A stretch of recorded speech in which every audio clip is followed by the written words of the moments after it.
వచనం వాక్యం చదువుకున్నాం. మత్తయి 11:28. ప్రయాసపడి భారము మోసుకొనుచున్న సమస్త జనులారా నా యొద్దకు రండి, నేను మీకు విశ్రాంతిని కలగజేతును. దేవునికి స్తోత్రం. యేసు ప్రభువారు ఇక్కడ ఏమని మాట్లాడుతున్నాడంటే, యేసయ్య ప్రయాసపడి భారము మోసుకొనుచున్న సమస్త జనులారా నా యొద్దకు రండి. దేవునికి స్తోత్రం. ఈ లోకంలో ప్రతి మనిషినికి ఏదో ఒక భారము, ఏదో ఒక శ్రమ, ఏదో ఒక ప్రయాస అనేది ఖచ్చితంగా ఉంటుంది కాదు, ఉంది. దేవునికి స్తోత్రం. అయితే దేవుడేమంటున్నాడంటే, నా యొద్దకు మీరు ఎప్పుడైతే వస్తారో మీ భారం అంతా కూడా తేలికైపోద్ది, మీ కాడంతా కూడా. దేవునికి స్తోత్రం. విశ్రాంతి, నెమ్మది కలిగింది దేవుడి దగ్గరికి వచ్చిన వాళ్ళందరికీ. దేవునికి స్తోత్రం. ఈ లోకంలో చాలా మంది దేవుడిని నమ్ముకుంటున్నారు, లేకపోతే దేవుడిని నమ్మని వాళ్ళు సైతం కూడా చాలా మంది సమస్యలు ఎందుకు పోవట్లేదంటే, వాళ్ళ సమస్య వాళ్ళే పరిష్కరించుకుందాం అనుకుంటున్నారు, దేవుడి మీద ఆధారపడతారు. అందుకేమవుతుందంటే ఆ సమస్య ఇంకా ఇంకా ఇంకా పెద్దదైపోతుంది కానీ తగ్గట్లా. దేవునికి స్తోత్రం. హల్లెలూయా. అంటే నీ భారం నువ్వు మోసుకున్నంత కాలం కూడా నీ యొక్క పనులన్నీ కూడా భారంగానే ఉంటాయి. ఎప్పుడైతే నీ భారం అంతా కూడా, నీ యొక్క ప్రయాసం అంతా కూడా దేవుని మీద వేసేసావు, నీ మైండ్ ఫ్రీ అయిపోద్ది. దేవునికి స్తోత్రం. అందరు చెప్తుంది దేవునికి స్తోత్రం. దేవుని మీద అయిపోకుండా దేవుడు ఏం చేస్తాడులే అని అవిశ్వాసంతో ఉండి మనం ఏం చేయకుండా ఉన్నాం అనుకో, దేవునికి స్తోత్రం. హల్లెలూయా. సామెతల గ్రంథము 16వ అధ్యాయము 3వ వచనం చదువుకుంటే 16:3 చదవండి.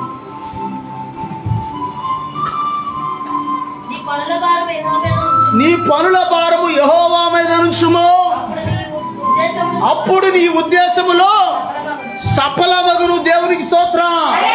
నీ పనుల భారం అంతా కూడా దేవుని మీద ఉంచాలి. అర్థమైంది? అర్థం కావట్లేదు. అప్పుడు నీ పనులన్నీ కూడా, నీ ఉద్దేశాలన్నీ కూడా సఫలమైతాయి. దేవునికి స్తోత్రం. అర్థమైంది నేను చెప్పింది? ఒక ఆమె జాగ్రత్తగానంటే, ఒక ముసలావిడ ఒక మూట పట్టుకుని రోడ్డు పక్కన ఉంటుందంట జాగ్రత్తగా. ఏదైనా బండి వస్తే కొంచెం అక్కడ దాకా ఎక్కించుకోండి అని అడుగుదాం. ఈలోపు ఒక ఆమె, ఆ యొక్క ముసలామ బళ్ళు ఆపుతుంటే ఒక జక్క బండి వస్తుందంట అటు నుంచి. జక్క బండి అంటే తెలుసా అయ్యా? గుర్ర బండి. బాబు కొంచెం నన్ను అక్కడ దాకా పలానా ఎదురు వచ్చే ఊరు దాకా నన్ను ఎక్కించుకోండి బాబు అని అడిగిందంట. దేవునికి స్తోత్రం. ఎక్కించుకోండి అంటే ఎక్కించుకున్న తర్వాత దారిలో మధ్యలోకి వెళ్ళాక ఆ జక్కా బండి నడిపోయి వెనక్కి తిరిగి చూస్తే ఈ ముసలావుడు మూట ఎక్కడుందంటే ఆమె నెత్తి మీద ఉంది. బండి ఎక్కినా సరే మూట మాత్రం కింద. అప్పుడు ఏంటమ్మా ఎందుకు అలా చేసావంటే ఏమంటుందంటే ఆ ముసలావిడ, అయ్యా నన్ను కూడా నీ గుర్రం మోస్తుందే, ఈ మనతో పాటుగా మళ్ళీ ఈ మూట కూడా ఎందుకు మోయటం అని నా మూట నేనే మోస్తున్నా అంటుందంట ఆ తెలివైన ముసలావిడ. దేవునికి స్తోత్రం.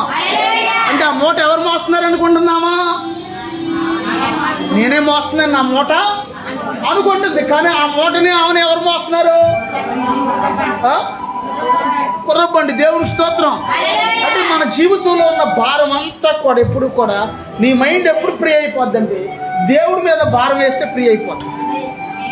దేవుడి మీద భారం వేయకుండా మనం ఎంత ప్రయత్నాలు చేసినా అదంతా కూడా చెక్కద్దు. మన సొంత ప్రయత్నాలు ఎలా ఉంటాయి అంటే చాలా కొన్ని అయితే కొన్ని అవ్వకుండా, అదే దేవుడి మీద ఆధారపడితే సమస్యని జరిగించగలడు యేసయ్య. దేవునికి స్తోత్రం. హల్లెలూయా. సాధారణంగా నాకు చిన్న పనైనా పెద్ద పనైనా కొన్ని ఒక విలువైన పనులు చేసేటప్పుడు దేవుణ్ణి అడగటం బాగా అలవాటు. దేవునికి స్తోత్రం. ఈ మధ్యన ఒక ఆలోచన వచ్చింది. ఈ మధ్యన జాగ్రత్తగా, మందిరానికి లోన్ అడుగుతుంటే ఏ బ్యాంక్ వాళ్ళు కూడా మందిరానికి లోన్ ఇవ్వట్లా, చర్చ అనేసరికి అస్సలు లోన్ ఇవ్వట్లా. అప్పుడు నేనేం చేశానంటే మందిరం ఒక డాక్యుమెంట్, కొట్టు ఒక డాక్యుమెంట్ కింద 2 కింద చేయించాను. దేవునికి స్తోత్రం. కొట్టి కింద లోన్ అడిగితే లోన్ అవ్వాలయ్యా ఖచ్చితంగా ప్రభు అని ప్రార్థన చేస్తే 2 రోజులు లోన్ శాంక్షన్ అయిపోయింది. వాళ్ళు వచ్చేసి అంత కాడకు వచ్చారు, అయినా తీసుకోవాలి, కంగారు పడకుండా. 15 లక్షలు అడిగితే 15 లక్షలకి 23,000 ఈఎంఐ పడుతుంది అంటున్నారు. అంటే నెలకొచ్చి 23,000 కట్టాలంటున్నారు. దేవునికి స్తోత్రం. సరే వాళ్ళు బ్యాంక్ వాళ్ళు ఇస్తారు. సరే అసలు దేవుడిని అడుగుదాం, దేవుడు ఏమంటాడు? 23,000 కట్టే ప్లానింగ్ కూడా నా దగ్గర ఇచ్చాడు దేవుడు. దేవునికి స్తోత్రం. ఇక అలా ఉన్నారండి. కింద అవసరం అయితే మందు రూములు వేసి కింద రెంట్లకి ఇచ్చి పైన చెచ్చేసుకుని, అర్థమవుతుందా? అలా ఉంది ఆలోచన. కానీ అసలు ఇది దేవుని చిత్తమా కాదా అని చెప్పి ప్రార్థన చేస్తే దేవుడు గ్రీన్ సిగ్నల్ ఇవ్వట్లా.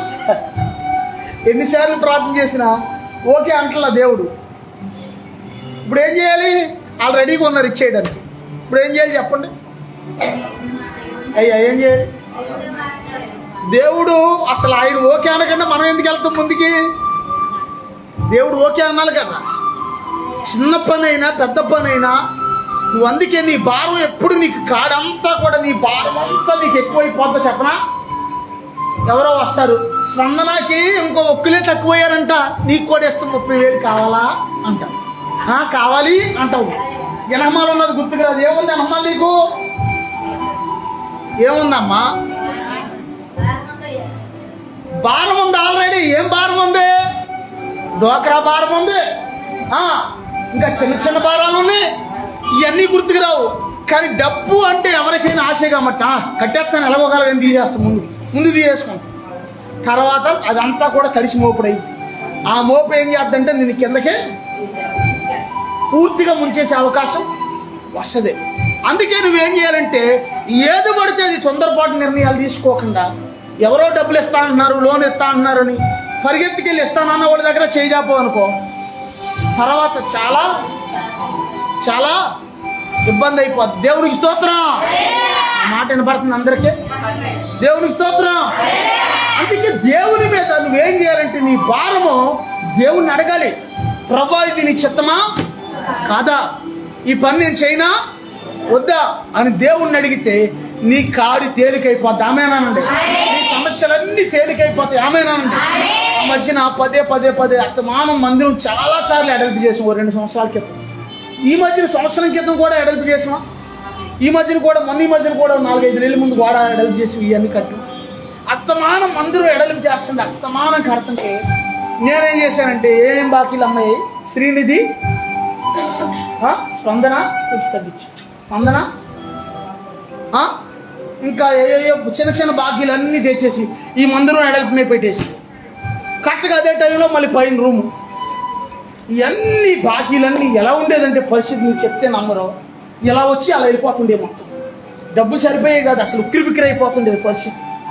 బాబు ఏంటైనా పరిస్థితి ఇవన్నీ ఏంటి ప్రభువానికి అనుకుంటే దేవుడు నిన్ను అన్నీ చేయమన్నాడు. ఒకసారి ప్రభా ఏంటైనా ఈ సమస్య ఎలా అయిపోయింది దానికి మళ్ళీ దేవుడి మీద ఆధారపడి దేవుడు ఒకటి ఆ సమస్యలు తొలగించేశారు. దేవునికి స్తోత్రం.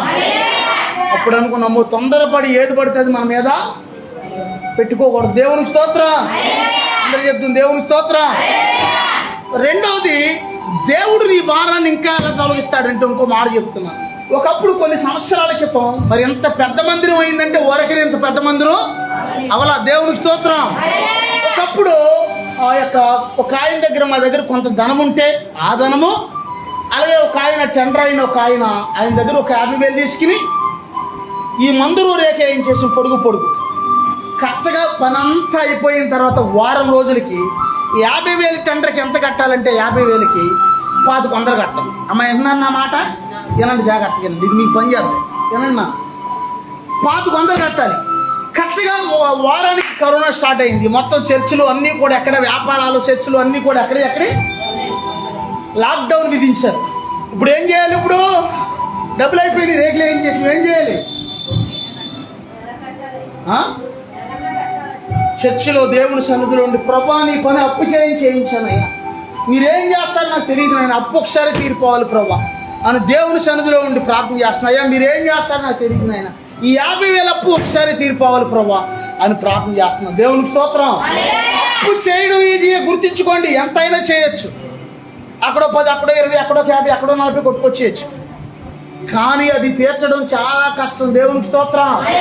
నిద్రపోతావు కానీ అప్పు నిద్రపోదు, వడ్డీ నిద్రపోదు, నిన్ను అది ముంచేదాకా నిన్ను నిద్రపోదు.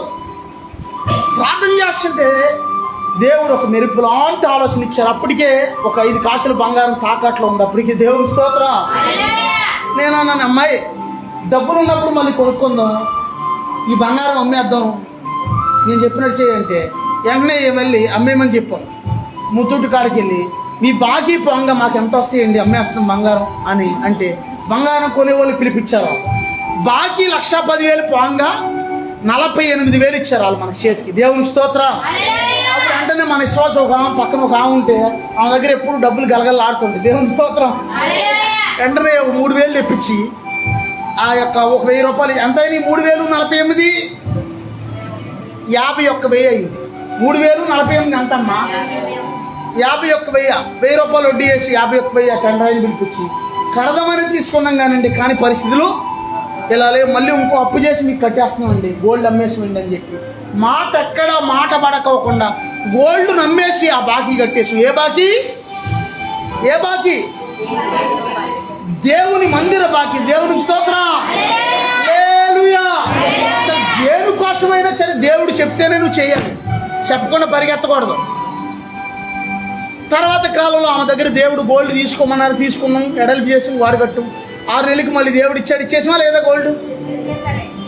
అటు నుంచి వస్తుందని కూడా ధనం మనకి తెలియదు. దేవుని స్తోత్రం. హల్లెలూయా. అందుకే దేవుడు వాక్యం సెలవిస్తుంది, నీ పనుల భారం అంతా కూడా దేవుడి మీద ఉంచాలి. సొంత నిర్ణయాలు, నేను జ్ఞానిని కదా, నేను తెలివైన దాన్ని కదా, మా ఆయన పెచ్చోడు, మా ఆయనకి ఏం తెలియదు, తెంగరోడు, నేను చాలా తెలివైన దాన్ని, లేకపోతే చాలా తెలివైన వాళ్ళు, నేను మా అమ్మకేం తెలియదు, మా నాన్నకేం తెలీదు, చాలా తెంగరపు ఆలోచన వస్తుంది మీకు. కానీ దేవుడు ప్రతి ఒక్కరికి ఒక ఆలోచన ఇస్తారు. నీ జ్ఞానంతో నీ జ్ఞానం కూడా కరెక్టా కాదని దేవుని కూడా అడగాలి. 15 లక్షలు అంటే ఎవరైనా వద్దంటారా? ఎవరికైనా ఆశ ఉండదా? కానీ 15 లక్షలు ఎంత స్పీడ్గా అయితే నాకు తెలిసి తెస్తే, లోన్ తెస్తే, కానీ అది కట్టేటప్పుడు 10 సంవత్సరాలు 10 అన్నారు, 10 అన్నారు. అయితే ఈ 10 సంవత్సరాలు కూడా చాలా ఇబ్బంది అయిపోతుంది. అందుకే దేవుణ్ణి అడిగితే ప్రభు అయితే గ్రీన్ సిగ్నల్ ఇవ్వడు. దేవునికి స్తోత్రం. ఇది ఎందుకు ఈ మాట చెప్తున్నానంటే, అప్పిస్తున్నారు కదా అని పరిగెత్తుకుంటే వెళ్ళి తెచ్చేసావు అనుకో, నువ్వు మునిగిపోతావు. జాగ్రత్త, దేవుడు హెచ్చరిస్తున్నాడు. దేవునికి స్తోత్రం. ఒకప్పుడు మా నాన్నగారు తిట్టేవాడు, ఎక్కడ పడితే అక్కడ అప్పులు చేస్తున్నావు, ఏం చేస్తావు, ఏం అర్థం కావట్లా, అన్నీ అమ్మేస్తున్నావు, స్థలాలు అన్నీ అమ్మేసావు చాలా మట్టుకి అని పెడుతుండేవాడు.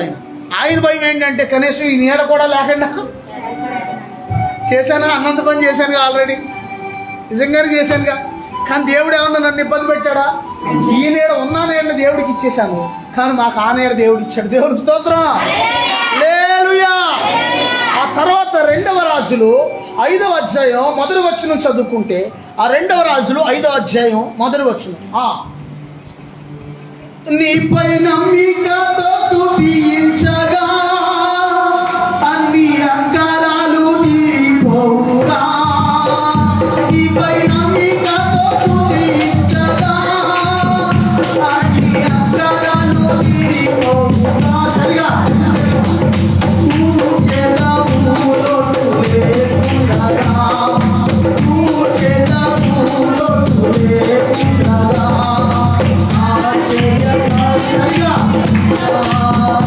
Hey!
రెండవ రాజులు 5వ అధ్యాయము 1వ వచనం. సిరియా రాజు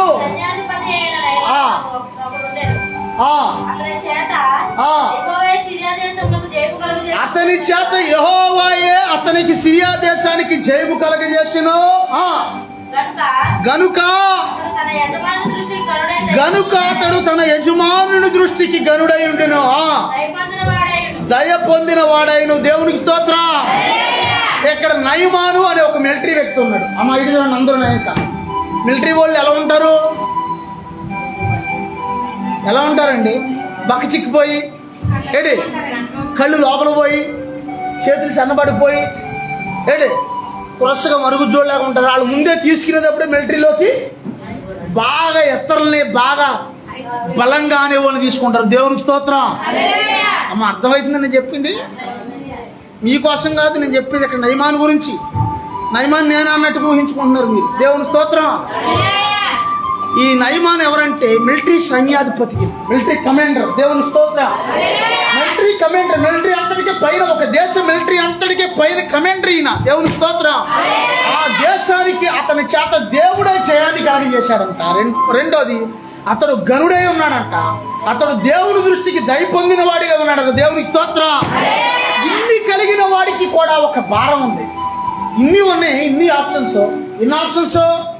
ఒక పరాక్రమశాలి, జయం పొందినవాడు, దయ పొందినవాడు, మహాపరాక్రమశాలి అంట. దేవునికి స్తోత్రం. మహాపరాక్రమశాలి అని ఎవరిని అంటారంటే యుద్ధంలో తిరిగి లేకుండా వెనక్కి వచ్చిన వాడిని మహాపరాక్రమశాలి అంటారు. దేవునికి స్తోత్రం. యుద్ధంలో అతను అడిగెడితే అక్కడ జయం పొందికిని రావాలి, కానీ ఓడిపోవటం అనేది అతని చరిత్రలో లేదు ఈ నయమానికి. దేవునికి స్తోత్రం. అలాంటి వాడికి కూడా ఒక భారం ఉందంట, ఒక సమస్య ఉందంట. ఏం సమస్య? కుష్ఠరోగం ఉందంట. పైకి మాత్రం వీరుడే శూరుడే, కానీ లోపలికి వెళ్ళి ఇంటికి వెళ్ళా చొక్కా తీస్తే ఈ వీరుడికి శూరుడికి కొంతమందికి అక్కడక్కడ గజ్జ ఉంటుంది. వాళ్ళు మహాబాధపడిపోతుంటారు పాపం, గోక్కోలేక. తప్పుగా అనుకోకండి, గోక్కోలేక అందరిలోకి వస్తే అందరిలో కొక్కుండి ఏమనుకుంటారు అని ఇళ్ళకాడి కొక్కునేవాళ్ళు కొంతమంది ఉంటారు. తప్పుగా అనుకోకండి. ఈయన అసలు కుష్టి వ్యాధి, ఈయన ఎలా ఉన్నాడంటే ఈయన పరిస్థితి చాలా అయోమయంగా ఉంది పరిస్థితి. కానీ ఆ అయోమయ పరిస్థితిలో దేశాలకి వెళ్ళి యుద్ధం చేసి అక్కడి నుంచి కొంతమంది ప్రజలు తీసుకొచ్చి ఆ ప్రజల్ని పనివాళ్ళ కింద పెట్టుకున్నప్పుడు ఆ పని వాళ్ళలో ఒక పని పిల్లని తీసుకొచ్చి ఇంట్లో తన వాళ్ళ ఆవిడ దగ్గర పెట్టాడు, పని మనిషి కింద. జాగ్రత్తగానండి. ఎవరి దగ్గర పెట్టాడు? నయమాన్ కదా పేరు. ఇప్పుడు నయమాన్ అమ్మ దగ్గర పెట్టాడు. అంటే నయమాన్ వాళ్ళ ఆవిడ దగ్గర పెడితే సాధారణంగా మన ఇళ్లలో ఎప్పుడైనా ఎవరైనా పని చేస్తున్నారనుకో, మనం ఎలాంటి వాళ్ళమో వాళ్ళకి అర్థమైంది. జాగ్రత్తగా. రెండోది, మన స్థితిగతులు మన పరిస్థితులన్నీ కూడా వాళ్ళకి అర్థమైంది. మనం ఏ టైం మందులు వేసుకుంటామో, ఏ టైం టీ తాగుతామో, ఏ టైం కాఫీ తాగుతామో, ఎలా ఉంటామో, ఏం చేస్తామో అనేది వాళ్ళకి అర్థమైంది. దేవునికి స్తోత్రం. ఈ పిల్ల మొత్తం కూడా అబ్జర్వేషన్ చేస్తుంది రోజు. ఈ పిల్ల తన యజమానురాలను గమనిస్తుంది, పని చేస్తుంది, తన యజమానుని కూడా గమనిస్తుంది. జాగ్రత్తగానండి. దేవునికి స్తోత్రం. సాధారణంగా ఇళ్లలో పనిచేసే వాళ్ళు ఏం చేస్తారు తెలుసా? బాగా ధనికులు అనుకోండి, కోటీశ్వరులు అనుకోండి, ఆ పని పిల్ల నమ్మకస్తురాలా కాదా అని కనిపెడతారు. గుర్తుంచుకోండి. అక్కడక్కడ డబ్బులు వదిలేస్తారు, ఇంట్లో కావాలని వదిలేస్తారు. ఇది నొక్కేద్దాం, నొక్కేదని చూస్తారు. నొక్కేసింది అనుకో, ఇంకోసారి చూస్తారు, మళ్ళీ డబ్బులు వదిలేసి మళ్ళీ నొక్కేసింది అనుకో, నమ్మకస్తురాలో కాదు. ఒక ఈ యొక్క జంగారెడ్డిగూడెం ప్రాంతంలో ఒక కోటీశ్వరుడి ఇంట్లో పనిచేస్తుండేది ఒక పని పిల్ల. కరెక్ట్గా ఓనర్ గారు వేరే ఊర్లో వెళ్ళినప్పుడు ఆ ఫ్రిడ్జ్లో ఉన్న పళ్ళన్నీ తినేసేదంట ఈ అమ్మాయి. ఆ స్వీట్ బాక్స్లు ఏమైనా ఎక్కడైనా పెడితే ఇంట్లో అన్ని తిన్నమటికి తిండి తక్కువ సెంగులో పెట్టి ఇంటికి తీసుకెళ్ళిపోయేది. వాళ్ళు చూశారు, ఇది దొంగ, ఇది మామూలు వ్యక్తి కాదు, ఇది దొంగ అని వాళ్ళు గమనించారు, అబ్జర్వేషన్ చేశారు. మెల్లిగా ఆమె ఏం చేశారంటే వచ్చాక, అమ్మ నీకు పనికి రావద్దులే అమ్మాయి, కానీ మెల్లిగా నువ్వు ఎక్కడైనా పని చేస్తున్నప్పుడు వాళ్ళు నేను గమనిస్తారు. నీకు తెలియదు, నువ్వు అనుకుంటావు వాళ్ళు మర్చిపోయారు డబ్బులు, కావాలని డబ్బులు వదిలేస్తారు. అక్కడ నీ బుద్ధి ఎలాంటిదో చూడాలని, నీ గుణం ఎలాంటిదో చూడాలని. దేవుని స్తోత్రం. ఈ పని పిల్ల చెప్పిన మాటలకే నయమాను భార్య, నయమాను ఒక సైన్యాధిపతి. సాధారణంగా పనోళ్ళ మాట వినరాళ్ళు. మిలిటరీ వాళ్ళు వింటారు, అంత వస్తాదులు వీళ్ళ మాట వింటారా? ఒక పని పిల్ల మాట విని ఒక మిలిటరీ కమాండర్ తన సైన్యం అంతటితో కూడా ఆ యొక్క సిరియా దేశం నుంచి ఇజ్రాయెల్లో ఉన్న సోమరోను ప్రాంతానికి ఎలీషా ప్రవక్త దగ్గరికి బయలుదేరాడు. అతను దేవునికి స్తోత్రం. ఒక పని పిల్ల మాట విని అంటే అక్కడ ఏమర్థం నీకు అమ్మా కత్తి క్యాచ్ ఏమర్థమైంది? నా పిల్ల ఆ పిల్ల ఏంటండి చాలా నమ్మకస్తురాలు. దేవునికి స్తోత్రం. హల్లెలూయా. చాలా నమ్మకస్తురాలు ఆ పిల్ల. ఆ పిల్ల నమ్మకత్వాన్ని చూసి ఒక మిలిటరీ కమాండరే బయలుదేరాడు అక్కడ. దేవునికి స్తోత్రం. ఆ దేశంలోకి ఎన్నో ఒడిదుడుకులు దాటి ఎన్నో ప్రాంతాలు దాటి ఆ ఎలీషా ప్రవక్త ఆ యొక్క ఇంటి దగ్గరికి వచ్చాడు, మందిరం దగ్గరికి. దేవునికి స్తోత్రం. ఎలీషా ప్రవక్త దైవజనుడైన ఎలీషా లోపల కూర్చుని గుడారంలో ప్రార్థన చేసుకుంటున్నాడు. లోపల ఉన్నాడు గదిలో. ఇతను ఎక్కడ ఉన్నాడంటే బయట. ఇతను ఏమనుకుంటున్నాడు, నేను ఎంత మిలిటరీ సడన్ గా పెద్ద పెద్ద పోలీస్ ఆఫీసర్లు వచ్చేసి ఇక్కడికి వచ్చారనుకోండి, ప్రార్థన చేయించుకుంటారు. మనం ఏం చేస్తాం? పరిగెత్తుకుని గబగబా సడన్ గా ఏ ఎస్పీ గారు వచ్చారనుకోండి ఇక్కడికి, అంత మిలిటరీ వాళ్ళు అక్కడ లేదు, చిన్న చిన్న వాళ్ళు అనుకుందాం. ఎస్పీ గారు అంటే అది కూడా చిన్న చిన్న వాళ్ళు ఏం కాదు. సాధారణంగా పోలీస్ ఎస్పీ గారి దగ్గర న్యాయం జరిగింది చాలా మందికి.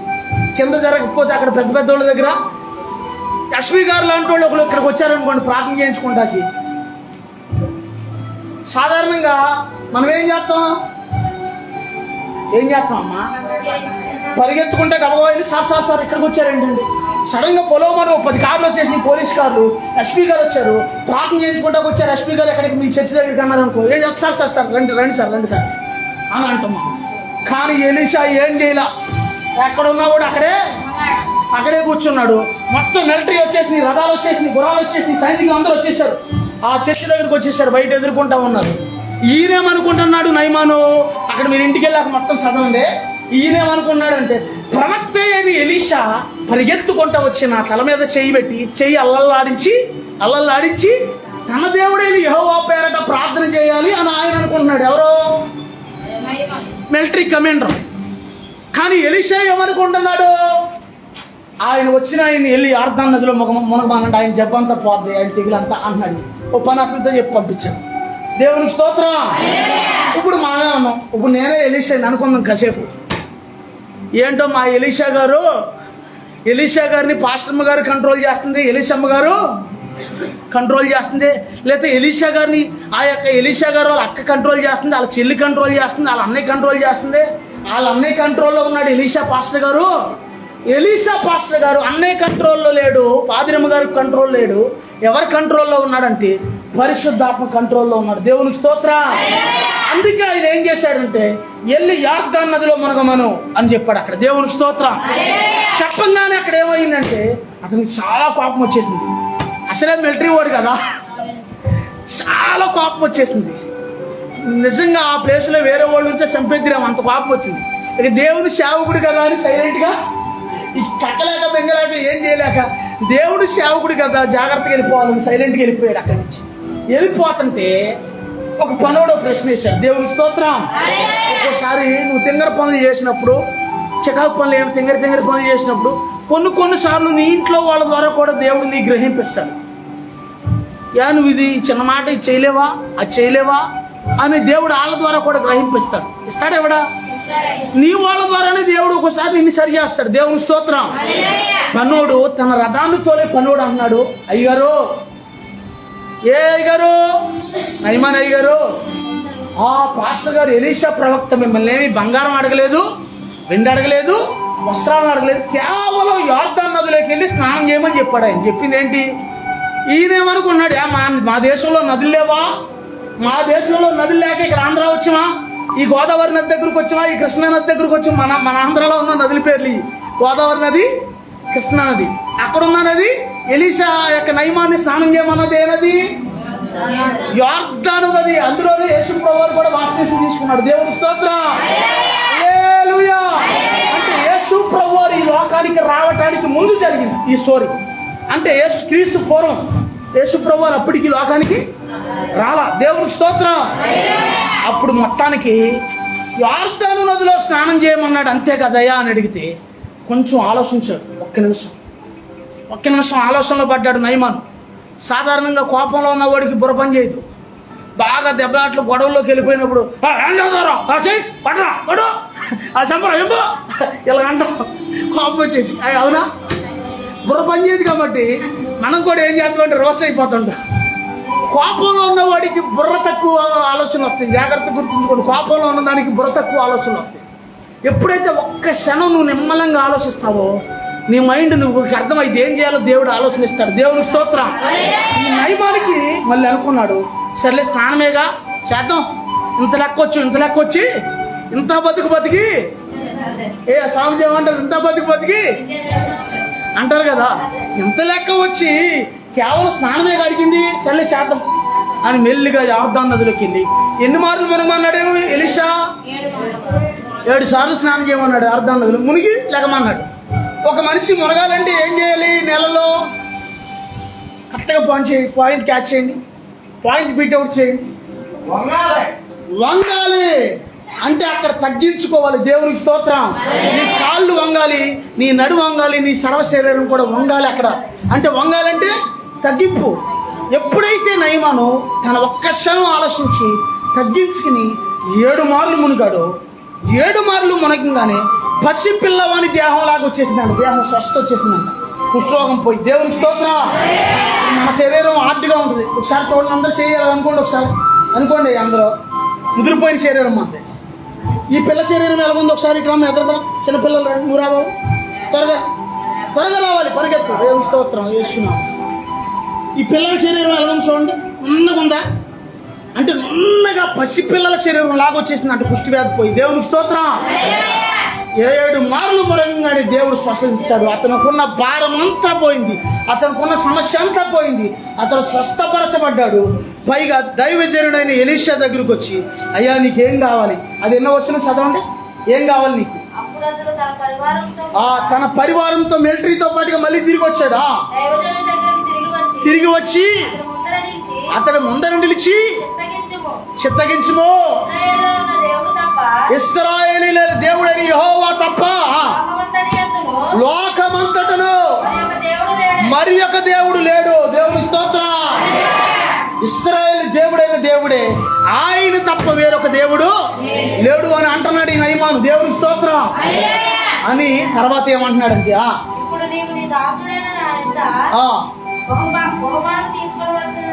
ఇప్పుడు ముందేమన్నాడు? రథం దిగాడా? దిగల. ఇప్పుడేమంటున్నాడు? అయ్యా నేను నీ దాసిండయ్యా, నేను నీ పనోడినయ్యా అని దైవజనుడి దగ్గరకు వచ్చి, నీ దాసిండయ్యా, నా బహుమానం తీసుకోయ్యా అన్నాడు ఈ యొక్క నయమాన్. దేవునికి స్తోత్రం. అప్పుడు దైవజనుడు ఎలీషా ఏమంటున్నాడు అక్కడ, నేను ఎవరి సన్నిధిని నిలవబడి ఉన్నానో ఇశ్రాయేలీయుల దేవుడైన ఆ యెహోవా జీవముతోడు నేనేమీ తీసుకోను అన్నాడు. దేవునికి స్తోత్రం. నిజంగా ఆ టైంలో నేనున్నా సరే ఏం చేస్తానో తెలుసా? బహుమానం ఇస్తా అన్నారు కదా. అయ్యా బహుమానం ఏమిద్దాం అనుకుంటున్నారు? అది ఇక్కడ పెట్టాలంటే లేకపోతే ఇదిగో బైబిల్లో పెట్టి వెళ్ళండి, లేకపోతే ఇదిగో మీరు ఏం చేద్దాం అనుకుంటున్నారు? బహుమానం మందిరం కట్టేద్దాం అనుకుంటున్నారా? కొన్ని పైది కూడా ఇంకోటి కొంచెం అది కూడా ఇంకా ఎక్స్ట్రా చెప్తూ మనం ఇంకా ఇస్తామన్నా ఎందుకు పోగొట్టుకుంటాం? అవునా? కానీ ఎలీషా అంటున్నాడు, నా దేవుడైన యెహోవా జీవముతోడు నీ దగ్గర నేను ఏమీ తీసుకోను, నువ్వు దేవుడు నేను స్వస్థపరిచాడు, చాలు వెళ్ళు అన్నాడు. అనగానే వెళ్తా రథాలేసుకుని వెళ్ళిపోతా రథాలేసుకుని వెళ్ళిపోతున్నప్పుడు ఎలీషా శిష్యుడైన గెహజీ ఏం చేశాడంటే, మా యొక్క దైవజనుడు మా నాయకుడు పిచ్చోడు తింగరోడు ఆడింత మేలు పొందుకుని వచ్చి ఎక్కడి నుంచో వచ్చి ఇంత మేలు పొందుకుని బంగారం ఇస్తాను, ఎండి ఇస్తాను, వస్త్రాలు ఇస్తానంటే తీసుకుంటలేదు ఈయన బుర్ర. మా నాయకుడి బుర్ర సరిగా లేదు అని నీడు పరిగెత్తాడు. రథమేంటున్నా పరిగెత్తి, అయ్యా ఇప్పుడే పనులు వచ్చారంట, ఇగో 2 జతల బట్టలు, కొంచెం బంగారం, కొంచెం వెండి ఇమ్మన్నాడు మా నాయకుడు అని మళ్ళీ ఆయన మీద పెట్టాడు. మళ్ళీ పెడితే కొంచెం ఏంటో బాబు అసలు ఆయన అడగాలే కానీ ఇదిగో మొత్తం తీసుకెళ్ళు అని మూటలు ఇచ్చి పంపించారు. దేవుని స్తోత్రం. మిలిటరీ వాళ్ళ కన్నులు ఎలా ఉంటాయి అంటే డాక్ కన్నులు, పోలీసు వాళ్ళ కన్నులు కూడా అలాగే ఉంటాయి కన్నులు. రథమేనమ్మాలు ఎవడో వస్తున్నాడు, ఒకసారి రథం ఆపు అన్నాడు. అంటే నయమాన్ ఎవరో అని చూస్తే ఎవరు వచ్చారు? గెహజీ వచ్చాడు. నువ్వు ఇందాక మీ నాయకుడి దగ్గర అక్కడ ఉన్నావు కదా, ఎలీషా దగ్గర ఉన్నావు కదా నువ్వు? అవునండి నేనేనండి, పనులు వచ్చారండి, పంపించారండి, మా నాయకుడు ఆయనే పంపించాడు అన్నాడు. అవునంటే మూటలు తెచ్చుకుని దాచేసుకుని కరెక్ట్గా ఆయన ఎలీషా గారు ఏటయ్యా నా గుమ్మం బయటికి వస్తాడో ప్రార్థన ముగించుకుని నీకు తెలిసి వచ్చి అన్నీ దాచేసుకొచ్చి ఇలా ఉంచున్నాడు ఏమని అన్నప్పుడు ఎవరో గహజీ ఎక్కడి నుండి వచ్చావు అని అడిగాడు. దేవునికి స్తోత్రం. ఎక్కడికి వెళ్ళలేదు వెళ్ళనొచ్చుకున్నా. అప్పుడు నువ్వు రథమైన అమ్మాలు పరిగెడుతున్నప్పుడు నా ఆత్మ నీతో కూడా రాలేదా అని అడుగుతారు అక్కడ. దేవునికి స్తోత్రం అని అడిగి అక్కడ నిజంగా ప్రవక్తల స్పిరిట్ ఎలా ఉంటుందంటే, తప్పుగా అనుకోకండి, మీకు అర్థం అవ్వాలని చెప్తున్నా. ప్రవక్తల స్పిరిట్ ఒకవేళ కోపంలో అన్నా సరే అది జరిగింది. అనాలనే కాదు, ప్రార్థనే కాదు, మామూలుగా అన్న మాట కూడా దేవుడు జరిగిస్తాడు. నిజం. ఇది నమ్మినా నమ్మకపోయినా. నేను చిన్నతనంలో నాన్న నువ్వు ఎప్పుడైనా బోడిగుండు గీకించుకున్నావా అని అడిగా మా నాన్నగారిని. నాకు ఇది చిన్నోడిగా నాకు తెలియక ఎప్పుడైనా బోడిగుండు గీకించుకున్నావా నాన్న అన్న అంటే, అన్న 4 రోజులకి మా నాయనమ్మ చనిపోయింది. నిజంగా బోడిగుండు గీకించుకున్నాడు ఆయన. ప్రవక్తల స్పిరిట్ అలా ఎలా ఉంటుందని చెప్తున్నా మీకు అర్థం అవ్వాలని. దేవుని స్తోత్రం. అర్థమవుతుందా?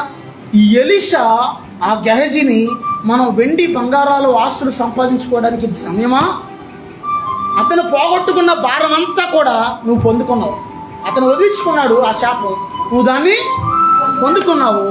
ఈ శాపము ఈ కుష్టు నీ పిల్ల తరతరాలు ఉంటుంది, ఇక పోదు అని చెప్పించాడు అక్కడ ఎలీషా. ఎప్పుడు దాకుంది ఆ శాపం? ఎవరన్నా చెప్పండి. గెహజీ కుష్ఠుడైపోయాడు. వాళ్ళ పుట్టే పిల్లలందరూ కూడా కుష్ఠవ్యాధి చేస్తారు. వాళ్ళ మనవాళ్ళు ఏంట్రా నీకు ఈ కారణం అంటే, మా ముత్తాత ఒకడు ఉండేవాడాడు, ఆడు దౌర్భాగ్యుడాడు, ఆడు చేసిన పనికి ఈ రోజున మేమందరం పడుతున్నాం ఈ బాధ. చెప్తారు మన తాతలు చెప్తారు ఏ స్టోరీ ఎక్కడి నుంచి వచ్చిందో. వాడు చేసిన పనికి ఈ బాధ పడలేకపోతున్నాం మేము, మాకు కుష్ఠవ్యాధి ఉండేది కాదు అసలు, ఒకప్పుడు బాగుండేవాడు అంట మా ముత్తాతాడు, వాడు చేసిన పనికి ఎలా వచ్చింది అని చెప్పుకుంటుంటే, ఇది ఎప్పుడు దాకా వచ్చిందంటే ఈ కుష్ఠవ్యాధి ఎప్పుడు దాకా వచ్చింది? ఇక్కడ ఉన్నారా చెప్పండి అమ్మా. తరతరాలు అన్నాడు కదా. యేసు ప్రభు వారు ఈ లోకంలోకి వచ్చినప్పుడు కుష్ఠరోగులు యేసయ్య దగ్గరికి వచ్చయ్యా మమ్మల్ని కరుణించయ్యా అని అడిగినప్పుడు యేసయ్య మరి ఆలసంతదే వీళ్ళందరూ వెంటనే యేసయ్య మీరు వెళ్ళి యాజకులకి కనబడండి మీకు స్వస్థత వస్తుంది అని చెప్పాడు కదా. సుమారుగా బహుశా అప్పుడు దాకా వచ్చి ఉండొచ్చు అని నేను అనుకుంటున్నాను. దేవుని స్తోత్రం. హల్లెలూయా. అంటే దేవుడు నీ ప్రతి భారం తొలగిస్తాడు. ఆమేనండి. నీ పనుల భారం అంతా కూడా దేవుడి మీద ఉంచాలి. ఆమేనండి. నాకు 10,000 జీతం వస్తుంది, 10,000లోనేమో 2,000 సెల్ ఫోన్ ఈఎంఐ, 2,000 బండి ఈఎంఐ, 2,000 ఇంకా నాకు 5-6 వేలు మిగులుతుంది, ఇంకా 5,000 మిగులుతుంది. ఇదేం చేయాలి? 5,000 కూడా మిగలకుండా అస్మిత అంట అది తీసుకుందాం, స్పందన అంట అది తీసుకుందాం.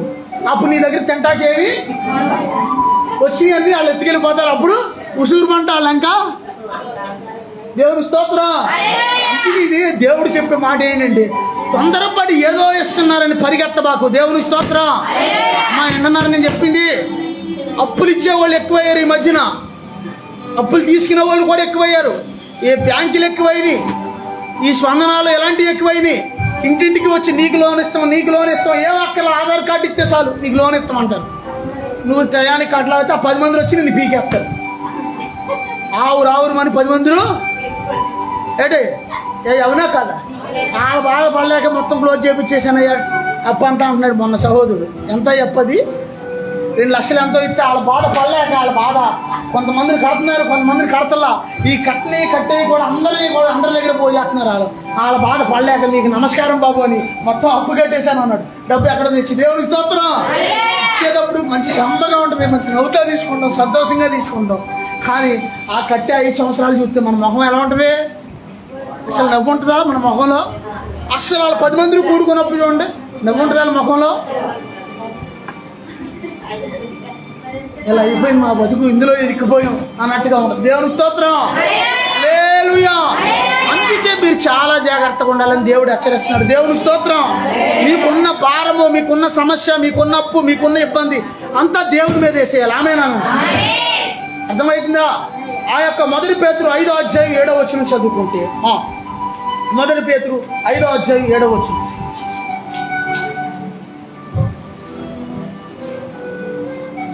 మొదటి పేతురు ఆయన మిమ్ముని గూర్చి చింతించుచున్నాడు గనుక మీ చింత యావత్తు ఆయన మీద వేయుడి. దేవునికి స్తోత్రం. దేవుడు మిమ్ముని గూర్చిన చింత దేవుడికి ఉన్నాడు. దేవునికి స్తోత్రం. తన బిడ్డలు ఎలా వెళ్తారో ఏంటో, ఏమైపోయి అయిపోతారో, ఏం చేస్తారో అని తల్లిదండ్రులకి ఎలాగ పిల్లల గురించి భారం ఉంటుందో అలాగ దేవుడికి కూడానంట మనల్ని గురించి చింత ఉంటుందంట. దేవునికి స్తోత్రం. అమ్మ, అర్థమవుతుందా? మా పిల్లలు ఎలా బతుకుతారో, ఏం చేస్తారో, ఉత్తి పెచ్చోడు, ఉత్తి పిచ్చదే అని తల్లిదండ్రులు అనుకుంటారు. పిల్లలు ఏమనుకుంటారు? ఏమనుకుంటారు? మీరు ఈ అప్పులన్నీ చేస్తే మేము కట్టలేము, మేము ఎలా కట్టాలి ఇవన్నీ, అప్పులు ఎలా చేస్తాను నిన్న ఇప్పుడు పాస్టర్ గారితో. పిచ్చోడా, ఇవన్నీ నిన్ను అడిగి చేసి నిన్ను అడిగి చేయలేదు కదా, ఇవన్నీ అలా చేసుకురాబట్టి ఇవన్నీ చేసుకోవచ్చు పనులన్నీ. దేవుడు మాకు ఇచ్చే ఆలోచన మాకు ఉంటుందిరా అని చెప్ప. దేవుడికి స్తోత్రం. దేవుడిచ్చే ఆలోచన లేకుండా తింగరదానం వెళ్ళంగా. దేవుడికి స్తోత్రం. మన చింత యావత్తు కూడా దేవుడి మీద వేయాలి. ఆమేనండి. పాపం వస్తుంది ఏంటి? దేవుడు జాగ్రత్త నేర్పిస్తున్నాడు. మన చింత యావత్తు కూడా దేవుడి మీద వేయాలి. ఆమేనండి. అనారోగ్యం అనుకో, ప్రభా నన్ను స్వస్థపరిచేదాకా దేవుడిని అడగాలి. ఆమేనండి. ఒకవేళ నీకు ఆర్థిక ఇబ్బందులు అనుకోండి, ఇంతవరకు నాకు ఏదైనా డబ్బులు అవసరమైంది అనుకోండి, ఉప్పుకి పప్పుకి డబ్బులు కావాలితే వెళ్ళి అక్కడ ఏదైనా ఒక 4-5 వేలు కావాలితే తెచ్చేసేవాడు. ఎవరైనా తమ్ముడు మా దగ్గర 20,000 ఉన్నాయి, ఇంట్లో అప్పు కావాలా అని అడిగితే కావాలక్క ఇయ్యక్క అని తెచ్చేసి ఇంట్లో పెట్టేవాడు. అది ఉప్పుకి పప్పుకి అయిపోయింది. అలాగా ఒకసారి ఎంత కట్టానో, ఒకసారి సుమారుగా 10 లక్షల అప్పు కట్టాను. అలాగా ఒకసారి మళ్ళీ సుమారుగా 5 లక్షల అప్పు కట్టాను. చాలా అమ్మేశాను నేను. ఒకప్పుడు ఆస్తులే అమ్మేశాను. తర్వాత ఇక నాకు దేవుళ్ళలోకి ఎప్పుడైతే వచ్చానో పూర్తిగా దేవుడు నాకు విశ్వాసం నేర్పించాడు. అసలు ఏమీ లేకపోయినా సరే ప్రభువు వైపు చూడడం మొదలుపెట్టాను. లేకపోతే దేవుడే సహాయం పంపించేదాకా ఆయన వైపు చూస్తానే ఉంటాను, ఆయన అడుగుతానే ఉంటాను. దేవునికి స్తోత్రం. అందరూ చెప్తుంది దేవునికి స్తోత్రం. అలాగే విశ్వాసం నేర్చుకున్నాక అప్పులు చేయడం తగ్గించేసుకున్నాను. 3 విషయాలకి బాగా అప్పులు చేయాలి. ఏ విషయాలకి ఎవరైనా చెప్పండి అయ్యా? ప్రాణం మీదకి వచ్చినప్పుడు కరెక్ట్ ఆరోగ్యం కోసం చేయాలి. నేను అనేది కూడా అదే. రెండోది, పెళ్ళప్పుడు అప్పు చేయాలి, అప్పు లేకుండా పెళ్ళి కూడా. మూడోది, ఇల్లు కట్టినప్పుడు అప్పు చేయాలి. అందుకే పెద్దలు అన్నారు, ఇల్లు కట్టి చూడు, పెళ్లి చేసి చూడు అన్నారు. అంటే ఈ 2 కూడా చాలా పెద్ద ప్రాసెస్, చిన్నవి కాదు. దేవునికి స్తోత్రం. ఇల్లు కట్టినప్పుడు అప్పు అయ్యిద్ది, పెళ్లి చేసినప్పుడు అప్పు అయ్యిద్ది. తర్వాత ఆ యొక్క ఏదైనా బలమైన అనారోగ్యం వస్తే దానికి కూడా అప్పు అయ్యిద్ది. పాస్టర్ గారు అప్పు అయ్యిద్ది అన్నారు కదా, మొత్తం అప్పు చేసి ఇల్లు కట్టకూడదు. నువ్వు నిండా మునిగిపోతావు. కొంత నీ దగ్గర ఉంటే, కొంత ఏదైనా చాలకపోతే 30 వంతు నీ దగ్గర ఉంటే 1/4 వంతు అప్పు చేసుకోవాలి. అంతేగాని 1/4 వంతు నీ దగ్గర ఉంటే 30 వంతు అప్పు చేసావు అనుకో, ఇల్లు కడతావు, ఓపెనింగ్ అయ్యి ఇంట్లోకి వెళ్తావు, నీకు మనసు ఎంత ఉండదు. అప్పుల వాళ్ళు అందరూ వచ్చేస్తారు కాకుల్లాగా, మా అప్పు ఎప్పుడు కడతావు, మా అప్పు ఎప్పుడు కడతావు, మా అప్పు ఎప్పుడు కడతావు. చాలా జాగ్రత్తగా ఉండాలి. దేవుడికి స్తోత్రం. అందుకే దేవుడు వాక్యం సెలవిస్తుంది, నీకు ఏ భారం ఉన్నా సరే ఆ భారం అంతా కూడా దేవుని మీద వేయాలి. దేవుడికి స్తోత్రం. హల్లెలూయా. నా చింతలన్నీ తీరేనయ్యా నిన్ను చేరగా, ఎంత మంచి దేవుడవేసయ్యా, ఎంత మంచి దేవుడవేసయ్యా, ఎంత మంచి దేవుడవేసయ్యా. నా చింతలన్నీ తీరేనయ్యా నిన్ను చేరగా, ఎంత మంచి దేవుడవేసయ్యా. నీవు లేకుండా నేను ఈ లోకంలో ఉండలేనయ్యా.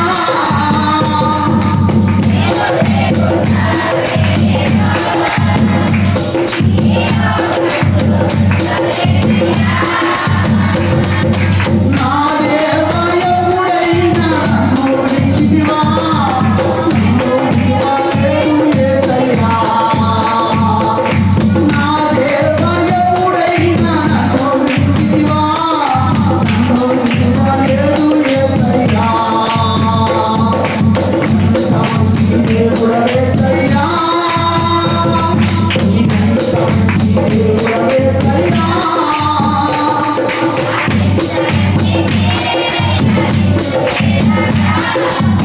ఎంత మంచి దేవుడవేసయ్యా.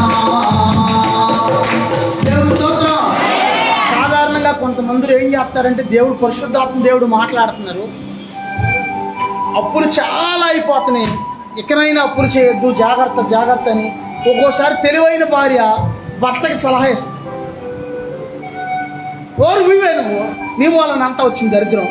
నోరు మూవి, నాకు తెలియదేంటి అని అనకూడదు నువ్వు. దేవుని స్తోత్రం. ఒక ఆయన చాలా బాగా బతికాడు ఈ ఊరే.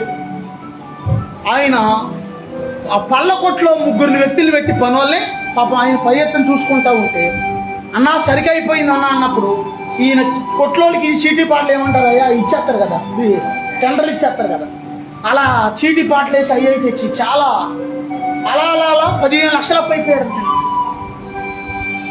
ఈ పనోళ్ళు ఏం చేశారు, ఈ 3 కూడా శుభ్రంగా తిన్నాకాడకి తిని, శుభ్రంగా అమ్మిని కాడికి అమ్మి, దోచుకున్నాక దోసేసుకున్నారు. అంతా అయిపోయాక ఈయన ఏంటి ఎంత తప్పు కనపడుతుందని అప్పుడు కళ్ళు తెరుచుకుంటే ఇంకేముంది అక్కడ, ఏమి అయ్యా మరి ఎలా చేశారండి నన్ను తప్పు అంటే, అయ్యా మా కొట్టు చూసి వేరే వాళ్ళు అప్పు ఇచ్చేశారండి, అలా చేసి ఆస్తులు ఏమైనా ఉన్నాయండి అంటే, లేవండి ఏమి లేవండి అయ్య గారు, ఇప్పుడు ఏం చేయాలో అర్థం కావట్లేదు, టెన్షన్ పడిపోతున్నాడు పాపం ఆయన ఏముంది ఎవరైనా అంతే కదా.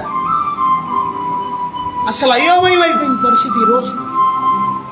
అందుకే మీరు చాలా జాగ్రత్త. ఈ దినాల్లో ఇదివరకంటే కొంచెం కష్టం ఉండేది. ఈ దినాల్లో బ్యాంకుల వాళ్ళు, మామూలు వాళ్ళు, టెండర్ల వాళ్ళు, వాళ్ళు అప్పులిచ్చే వాళ్ళు ఎక్కువగానే ఉన్నారు ఈ దినాల్లో. ఎక్కడికక్కడ ఇస్తున్నారు కదా అని తీసుకుంటే, ఇచ్చినప్పుడు తీసుకున్నప్పుడు ఖచ్చితంగా మనం కట్టాలి, గుర్తుంచుకోండి. కట్టకపోతే వాళ్ళు ఏం చేస్తారంటే వచ్చి ఏదో మాట అంటారు, ఆ మాటకు మన హృదయం గాయమైంది. అందుకే చాలా జాగ్రత్త. మీరెవరితో కూడా ఇబ్బంది పడొద్దు. దేవుడు మాట్లాడుతున్నాడు. మీరెవరి దగ్గర మీకు అవకాశం ఉంటేనే అది అప్పు చేయండి, కానీ ప్రతి అయిన దానికి కాని దానికి అప్పులు చేసి లేనిపోని మాటలో పడకూడదు. ఎందుకో పరిశుద్ధాత్మ దేవుడు వాళ్ళు ఎక్కువ వీటి గురించే మాట్లాడుతున్నారు. దేవునికి స్తోత్రం, హల్లెలూయా. ఎందుకంటే ఇవన్నీ చేసిన తర్వాత నీకు నెమ్మది ఉండదు. నీకు నువ్వు అనుకుంటావు పెన్షన్ ఎంతమ్మా, 4000 పెన్షన్ వస్తుంది. అస్మితకి 1000, స్పందనకి 1000, ఇంకోటి ఏదో ఉంది ఏంటది, ఇంకో ఈ మధ్యలో వచ్చి నీకు అమ్మ చెప్పరే, డోక్రాకి 1000. ఇవన్నీ లెక్కేస్తున్నా బాగా. మరి నీ పోషణకి పని చేస్తున్నా, అందరి గురించి బాగా లెక్కేస్తున్నా, మరి నీ గురించి లెక్కేవే, నీ పోషణకు వద్దా? దేవునికి స్తోత్రం. అందుకే చాలా జాగ్రత్త.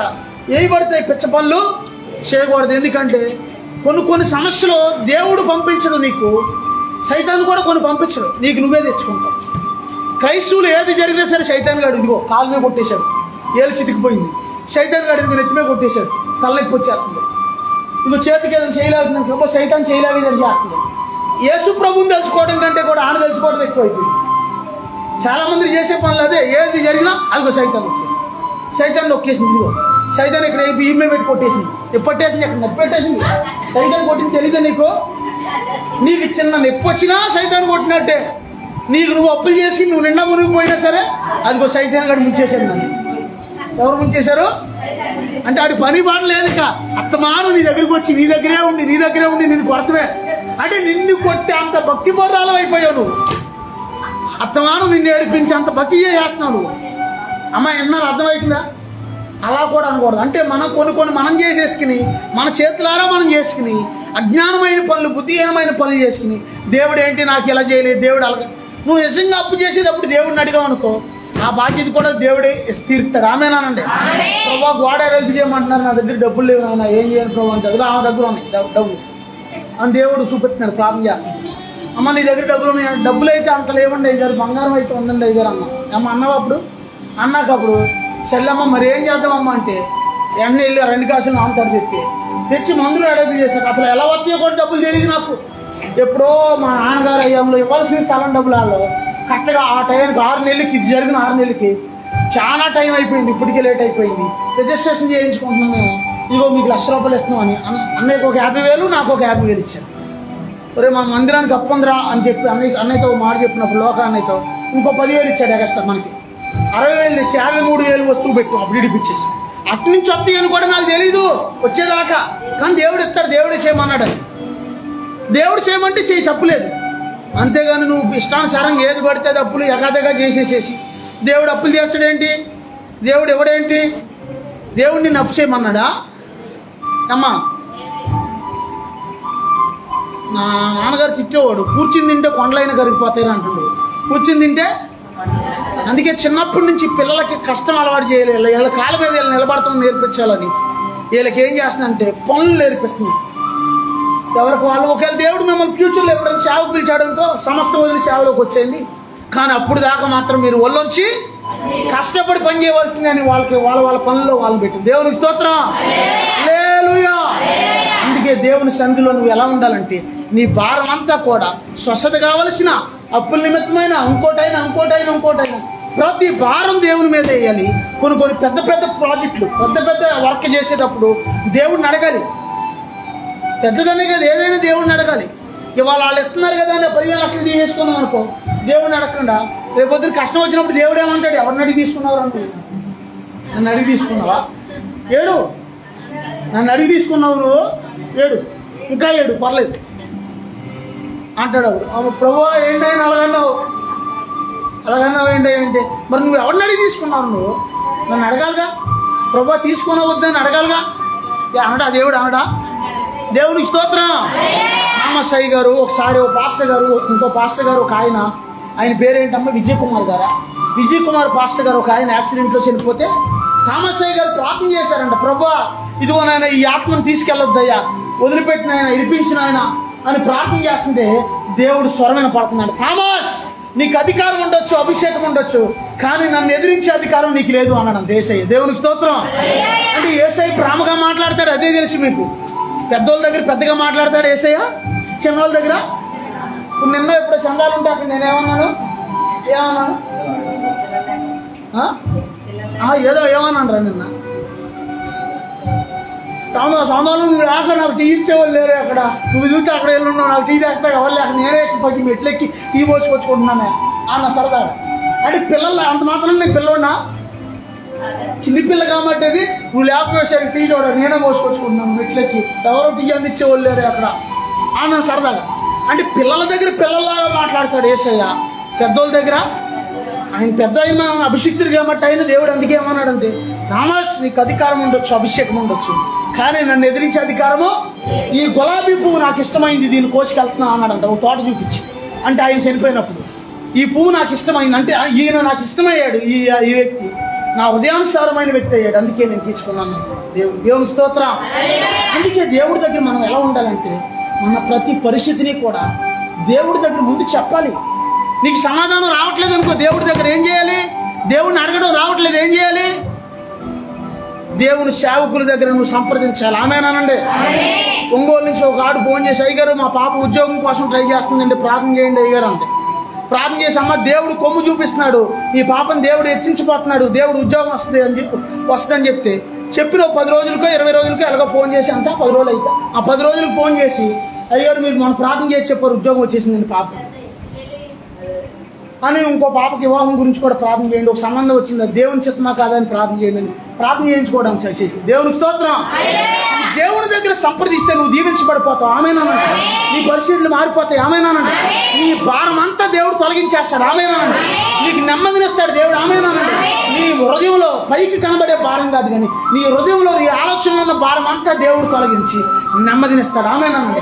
అందుకే దేవుడు వాక్యం సెలవిస్తుంది, నీ పనుల భారం యెహోవా మీద నుంచుము, అప్పుడు నీ ఉద్దేశాలు సఫలమైతే. ప్రయాసపడి భారం మోసుకొచ్చిన సమస్య జనులారా, నా యొద్దకు రండి, నా యొద్దకు ఎవరైతే వస్తారో వాళ్ళందరికీ కూడా తేలిగ్గా ఉంటుంది, విశ్రాంతి కలిగిద్ది అన్నాడు యేసయ్య. దేవునికి స్తోత్రం. దేవుడి కొద్ది మాటలు దీవించును గాక. దేవునికి స్తోత్రం. హల్లెలూయా. నీపై నమ్మికతో స్తుతించగా అన్ని అంగారాలు తీరిపోవుగా. నీపై నమ్మికతో స్తుతించగా అన్ని అంగారాలు తీరిపోవుగా. పూర్ణగా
ఈ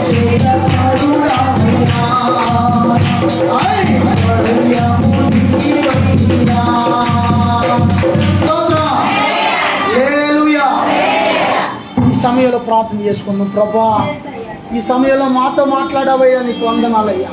ఇదిగో ప్రయాసతో ఏ భారాన్నైతే నువ్వు మోస్తున్నావో, ఏ భారం అయితే నీ హృదయంలో ఉందో, ఏ ఇబ్బంది అయితే నీ హృదయంలో ఉందో, ఇదిగో ఏ భారం అయితే ఇదిగో నీ యొక్క అంతరంగంలో ఉందో, దేవుడు అంటున్నాడు, ప్రయాసపడి భారము మోసుకొనుచున్న నా ప్రజలారా, నా యొద్దకు రండి, నేను మీకు విశ్రాంతిని ఇస్తా అంటున్నాడు. మరో చోట ఆయన అంటున్నాడు, నీ పనుల భారం అంతా కూడా ఇదిగో యెహోవా మీద ఉంచుము. అప్పుడు నీ పనుల భారం అంతా యెహోవా మీద ఉంచినప్పుడు నీ ఉద్దేశం అంతా సఫలమైంది దేవుని సన్నిధిలో. ప్రభా నీకు వందనాలయ్యా, ప్రభా నీకు స్తోత్రాలయ్యా, ప్రభా నీకు వందనాలయ్యా, అయ్యా నీకు స్తోత్రాలయ్యా. ఇదిగో నయమాను జయం కలిగిన వ్యక్తి, నయమాను పరాక్రమశాలి, నయమాను ఇదిగో దయ పొందినవాడు, మహాగణుడు, మహాపరాక్రమశాలి. కానీ ఒకే ఒక్కటి కొదువుగా ఉన్నది, అతనికి కుష్టి వ్యాధి ఉన్నది. ఆ కుష్టి వ్యాధి అతనికి భారంగా ఉన్నది.